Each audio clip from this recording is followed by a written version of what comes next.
defines editing as the process of selecting, arranging, and assembling the essential components of a movie visual, sound, and special effects to tell a story in a unique way.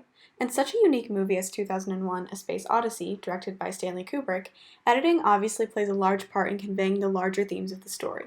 Critic Roger Ebert said of the movie, Stanley Kubrick's masterpiece is above all a big screen experience. To work, it must dominate and overwhelm the viewer.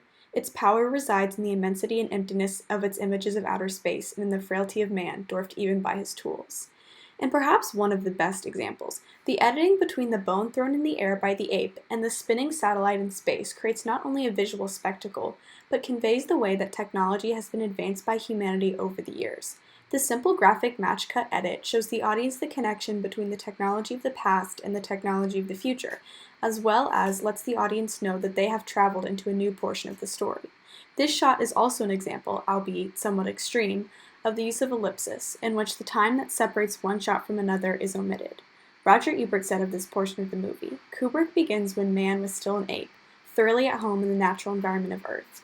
He shows us becoming a toolmaker in order to control our natural environment, and he shows us finally using our tools to venture out into space. A similar example of a graphic match cut can be found in Alfred Hitchcock's Psycho, in which Marion Crane's eye can be seen transitioning to the shower drain, with the match being the circular shapes of both. Another example of how editing conveys the story and characters, as well as interesting visuals, in 2001 is in the scene where the two active inhabitants of the spaceship to Jupiter are concerned about the omniscient computer Hal's abilities to run the mission.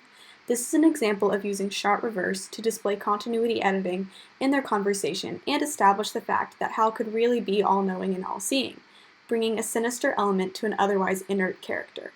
In this scene, we see the two men discussing Hal, and then we cut to a shot from Hal's perspective. This editing technique suggests that he can, in fact, hear them questioning him.